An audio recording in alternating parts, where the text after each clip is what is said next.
जय हिंद friends, welcome to my channel. तो आज हम बात करेंगे ACC 1 to 4 के डॉक्यूमेंटेशन के बारे में कि आपको क्या डॉक्यूमेंटेशन करनी है इस पे। तो फर्स्टली मैं कॉन्ग्रेचुलेट करना चाहूँगा जितने भी कैंडिडेट्स ने अब की बार रिटन क्वालिफाई किया है, उनको एक वार्म कॉन्ग्रेचुलेशन है मेरे साइड से। 3012 कैंडिडेट्स ने अब की बार रिटन क्वालिफाई किया है, तो आपके लिए एक बहुत ही इंपॉर्टेंट चीज़ यहाँ पे है। तो इसमें क्या है कि आपको जैसे ही आप ACC रिटन एग्ज़ाम क्वालिफाई करते हैं, उसके 1.5 मंथ्स के बाद आपको एक डॉक्यूमेंट भेजना होता है। तो इसके लिए अपने यूनिट कंसर्न में आप थोड़ा सा कांटेक्ट कर लें यहाँ पे, बिकॉज़ ये काफ़ी इंपॉर्टेंट रोल प्ले करता है। अभी के टाइम में थोड़ी सी इंपॉर्टेंस इसकी ख़त्म हो चुकी है, बट इम्पॉर्टेंट आज भी ये वैसा ही है। आपको 12 से 18 पेज का एक डॉक्यूमेंट फॉरवर्ड करना पड़ता है अपने रिकॉर्ड के लिए, ठीक है। तो इसके एक गिवन डेट्स होते हैं, बट इसका एवरेज जो ड्यूरेशन है वो 1.5 महीने का होता है, ठीक है। तो इस 1.5 महीने के लिए आप ज़्यादा टाइम नहीं छोड़ना, बिकॉज कुछ लोग होंगे जो छुट्टी निकले होंगे या कुछ छुट्टी से आ रहे होंगे एग्ज़ाम्स के बाद। तो बगैर टाइम वेस्ट किए हुए आप आगे इस डॉक्यूमेंटेशन के लिए प्रोसीड करो, ठीक है। तो इस डॉक्यूमेंट के अंदर ज़्यादा कुछ नहीं है। एक मेडिकल का फॉर्म होता है जो कि आपको मेडिकल करवा के करना पड़ता है। अदरवाइज सारे फॉर्म्स आपने भरने हैं और आपके CO साहब के सिग्नेचर के बाद ये आगे डॉक्यूमेंट फॉरवर्ड हो जाता है, ठीक है। तो बट इस डॉक्यूमेंट के लिए थोड़ा इनिशिएट लेना और इस डॉक्यूमेंट को फॉरवर्ड करना है। अगर आपकी यूनिट में नहीं है तो जो आपके आसपास के दोस्तों ने एग्ज़ाम्स दिया है उनसे आप कॉन्टैक्ट करके ये डॉक्यूमेंट आप मंगवा लें, और इस डॉक्यूमेंट को जल्दी से जल्दी, जितना जल्दी फिलअप हो सके उतने जल्दी फिल करके आप इसको आगे फॉरवर्ड कर दो, ठीक है। अभी इसकी इंपॉर्टेंस कैसी है। पहले क्या होता था कि अगर ये डॉक्यूमेंट आपने नहीं भरा है तो आपके SSB के डेट्स आपको नहीं मिलते थे।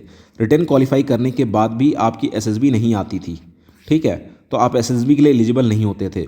फिर बाद में ACC विंग ने इसके लिए एक इनिशिएट लिया। उन्होंने फिर बताया कि ये डॉक्यूमेंट अभी एडिशनल कर देते हैं हम, इसके वजह से आपके जो SSB की डेट्स है वो ड्रॉप नहीं होंगी। यहाँ पे SSB की डेट्स आपकी ड्रॉप नहीं होंगी इसके वजह से, ठीक है। बट इसका इंपॉर्टेंस आज भी उतना ही है। अगर ये आपके डॉक्यूमेंट्स नहीं पहुँचते हैं तो आपको SSB देने नहीं दिया जाएगा। आप SSB नहीं दे पाओगे, आप वहाँ से जाके अपने बोर्ड से जाके आपको रिटर्न होना पड़ेगा। You have to be send back from there.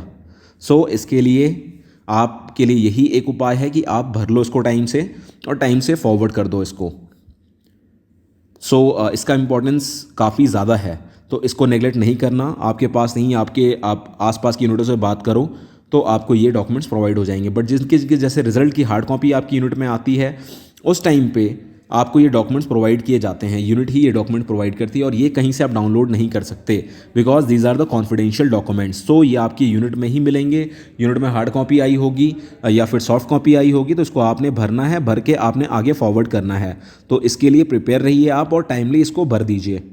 और नेक्स्ट चीज़, जिन्होंने भी SSB एग्ज़ाम से ACC क्वालिफाई किया है, उनकी SSB की डेट्स कम से कम सितंबर तक आएगी। मतलब सितंबर में आपके स्टार्ट होंगे, सितंबर अक्टूबर के महीने में आपकी SSB स्टार्ट होगी। सो आज से ही आप प्रिपेयर करना स्टार्ट करो SSB के लिए, बिकॉज SSB बहुत ही आसान चीज़ है और बहुत ही टफ चीज़ है, ठीक है। दोनों इसके अंदर चीज़ें हैं। जिसको समझ में आ गए इसके ट्रिक्स और चीज़ें, उनके लिए बहुत ईजी है, बट जिनको ये चीज़ समझ में नहीं है उनके लिए टफ हो जाती हैं। तो अपना विदाउट टाइम वेस्ट किए हुए अपनी SSB की तैयारी करें। और डेट्स जो आनी है, किस डेट को डेट्स आएंगी ये तो अभी तक क्लियर नहीं है, बिकॉज अभी भी SSB जिनकी ACC 1 to 3 जिन्होंने दिया था, ACC 1 to 3 वालों की अभी तक SSB पेंडिंग है, डेट्स आनी इनकी। सो अभी कोई ऐसा खास प्रेडिक्शन नहीं है, बट फिर भी नॉर्मली आपकी जो SSB होंगी वो सितंबर अक्टूबर के महीने में हो जाएंगी। सो फिर भी डेट्स के लिए परेशान नहीं होना है, अपनी तैयारी पर लगे रहो। डेट्स आ जाएंगी, आपने SSB आप दे ही दोगे और आप रिकमेंड भी हो जाओगे जिनका रिकमेंड होना है। बट उसके लिए प्रिपरेशन चाहिए, और इसमें सबसे ज़्यादा प्रिपरेशन है। सेल्फ प्रिपरेशन की तो बात है ही। बहुत लोग होते हैं जो कहीं पे बगैर पढ़े बगैर कुछ किए भी रिकमेंड हो जाते हैं, बट कहना यही होता है कि जब आप तैयारी करते हो तो तैयारी करके जानी किसी भी एग्ज़ाम्स के लिए। आपको पहले पता होना चाहिए कि चलने वाला क्या है वहाँ पे, ठीक है।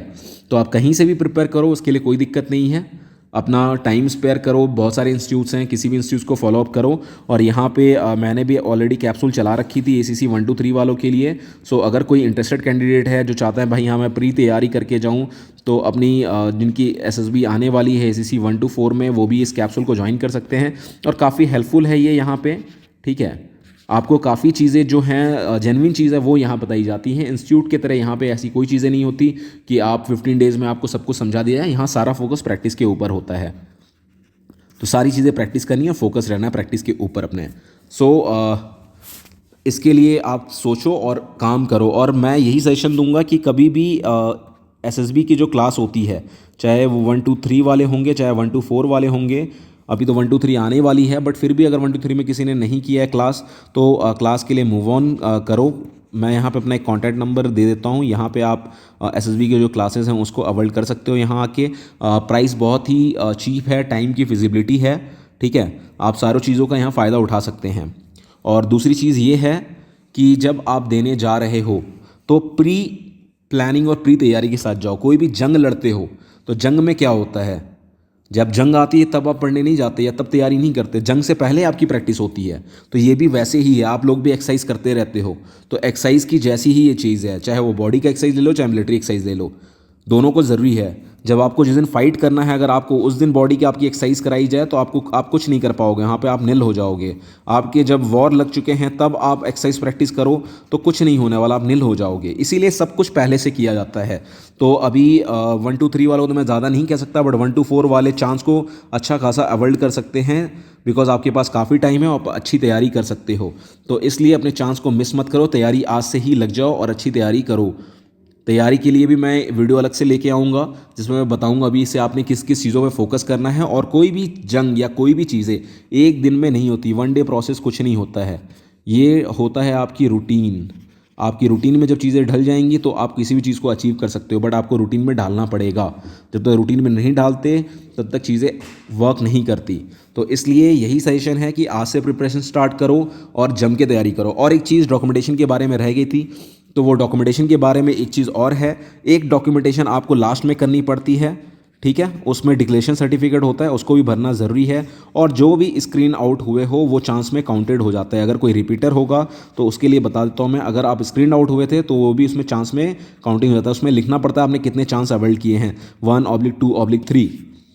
तो जिसने भी अगर एक चांस दे रखा है या 2 चांस दे रखा है तो वहाँ काउंटिंग में आएगा। अगर स्क्रीन आउट भी हो वहाँ पे आप, तो स्क्रीन आउट भी उस चांस में काउंटिंग हो जाता है। तो ये गलती नहीं दोहराना वहाँ पे कि अगर आप स्क्रीन आउट थे तो आपने वहाँ लिख दिया कि भाई मैं तो स्क्रीन आउट था इसलिए नॉट एबल्ड, ठीक है, तो ये गलती नहीं करना, श्योर रहना इसके लिए। और अगर किसी ने 3 अटैम्प्ट दे चुके हैं, अगर एसएसबी 3 बार दे रखा है बंदे ने, तो उसके लिए एसीसी विंग अगली बार एसीसी रिटन एग्ज़ाम नहीं देना, वो इसमें डॉक्यूमेंटेशन कार्रवाई हो जाती है। अगर किसी ने भी अगर क्लियर कर रखा है 3 बार एसीसी रिटन एग्ज़ाम और 3 के तीनों बार वो एसएसबी के लिए गया हुआ है, तो इस पर कोई ऐसा स्टेप नहीं लेना, ना ही एग्ज़ाम देने जाना। अगर आप रिटन क्वालिफाई करते हो चौथे बार में, 3 बार आपने एसएसबी जा चुके हो, अटेंड कर चुके हो और चौथे बार में रिटन क्वालिफाई कर जाते हो, तो आपकी यूनिट में ना एक बहुत लंबा चौड़ा सा लेटर मिल जाएगा आपको, जिसको आप लोग जानते हो लव लेटर्स भी कहते हैं, ठीक है। तो ये लव लेटर आपकी रिकॉर्ड आपको फॉरवर्ड कर देगी और फिर आप पक्का पनिशमेंट के हकदार हो जाते हो। तो आपके सपने को चूर मत करो। अगर एसीसी नहीं होता है तो कोई बात नहीं, आगे अपॉर्चुनिटी है, आप एसईओ के लिए ट्राई करो, एसईओ के साथ साथ आप एसएल के लिए ट्राई करो, ठीक है। तो इन चीज़ों पे थोड़ा फोकस रहो और इन चीज़ को सिंसियरिटी के साथ करो। सो फाइनली यही कहना है, आप प्रिपरेशन आज से स्टार्ट कर दो।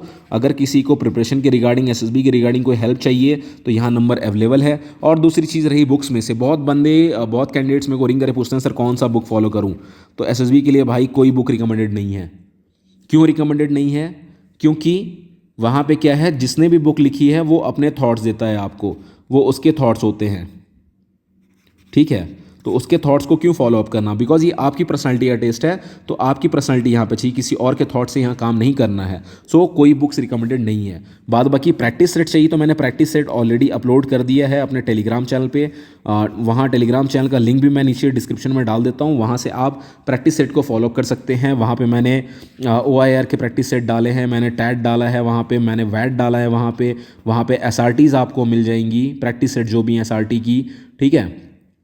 तो टैट वैट SRT अपनी प्रैक्टिस करो। मैं वहाँ पे बीच बीच में आपको ये GD के भी टॉपिक्स मैंने वहाँ शेयर किए हैं जो भी एग्ज़ाम्स में आए हैं, लेक्चरेट के टॉपिक्स वहाँ शेयर किए हुए हैं, GPE के टॉपिक्स वहाँ दिए गए हैं, प्रैक्टिस सेट जो भी है, तो उसको तैयार करो, उस पर प्रैक्टिस करो यार, बिकॉज अभी टाइम वो नहीं रहा आपका और बहुत ही कम टाइम है। टाइम की कीमत उससे पूछो जिसकी 1 सेकंड 1 मिनट से ट्रेन छूट जाती है, तो टाइम का वैल्यू उनको पता चलता है। तो ये आपके लिए जो महीने हैं ना, वो 1 मिनट और 1 सेकंड से ज़्यादा बड़े नहीं हैं आपके लिए, वो भी वही टाइम है।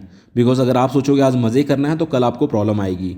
सो आपको अगर ये मेरा वीडियो अच्छा लगा हो तो प्लीज़ इसको लाइक करिए, शेयर करिए और ज़्यादा से ज़्यादा फॉरवर्ड करिए दोस्तों के साथ, कि उनको भी ये चीज़ें पता चले कि कोई ऐसा चैनल है कि जो सपोर्ट कर रही है ACC को। So once again thanks for watching my video. जय हिंद।